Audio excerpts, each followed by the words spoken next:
موسیٰ بن عقبہ نے بیان کیا، ان سے نافع نے کہ ابن عمر رضی اللہ عنہ نے ابن زبیر رضی اللہ عنہ کے عہد خلافت میں حجۃ الحروریہ کے سال حج کا ارادہ کیا تو ان سے کہا گیا کہ لوگوں میں باہم قتل و خون ہونے والا ہے، اور ہم کو خطرہ اس کا ہے کہ آپ کو مفسد لوگ حج سے روک دیں۔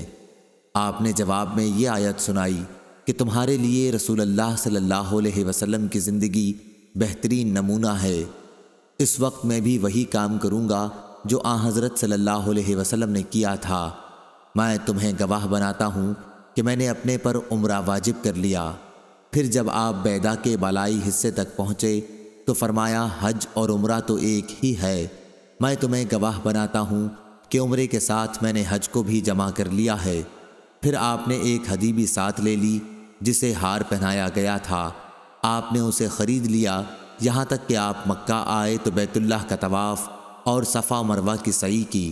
اس سے زیادہ اور کچھ نہیں کیا۔ جو چیزیں احرام کی وجہ سے ان پر حرام تھیں ان میں سے کسی سے قربانی کے دن تک وہ حلال نہیں ہوئے۔ پھر سر منڈوایا اور قربانی کی وجہ یہ سمجھتے تھے کہ اپنا پہلا طواف کر کے انہوں نے حج اور عمرہ دونوں کا طواف پورا کر لیا ہے۔ پھر آپ نے کہا کہ نبی کریم صلی اللہ علیہ وسلم نے بھی اسی طرح کیا تھا۔